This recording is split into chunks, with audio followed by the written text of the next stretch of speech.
morning, and thank you once again for allowing me the privilege of sharing these moments with you as we begin a new day. In the book of Colossians, chapter 1, verse 18, it says that He is the head of the body, the church. Now, we typically refer to the head of an organization as the CEO. And if the church was like any other organization, calling Jesus the CEO would be fitting. But we just read a phrase that really changes everything when it says it is the body, the church. Now, in the corporate world, an organization can exist without a CEO.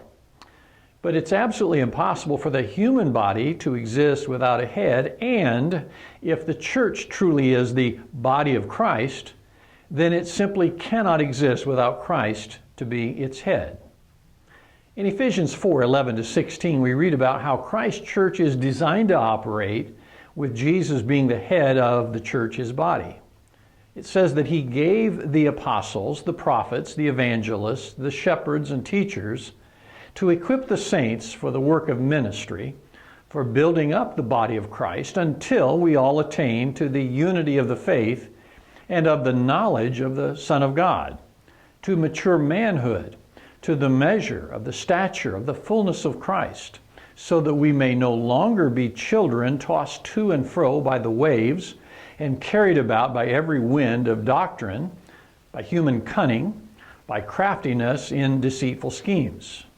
Rather, speaking the truth in love, we are to grow up in every way into Him who is the head, into Christ, from whom the whole body, joined and held together by every joint with which it is equipped, when each part is working properly, makes the body grow so that it builds itself up in love. Jesus has provided specific capacities for service, namely apostles, prophets, evangelists, pastors, and teachers, so that His church would be enabled, that it would be built up, unified, and mature.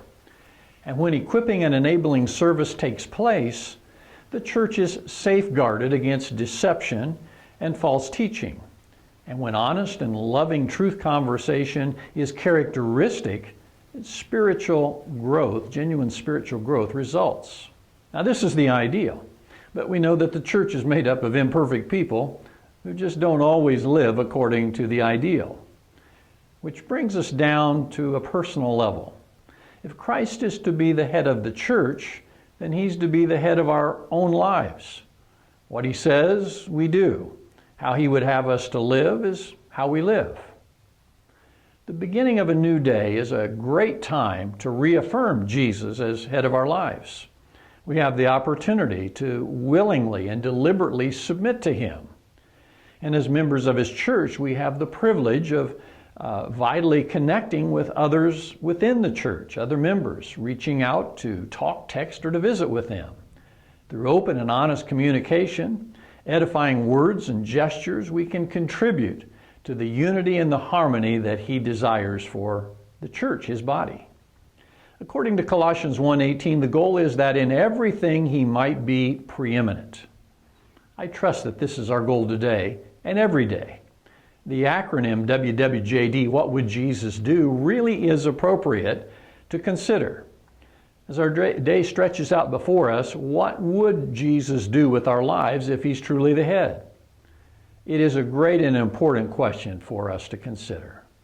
So may He be exalted in our lives today, may His Father be glorified, and may our lives be blessed with fruitfulness and effectiveness for Christ and for the cause of the kingdom. Thanks again for the privilege of your time today, and until next time.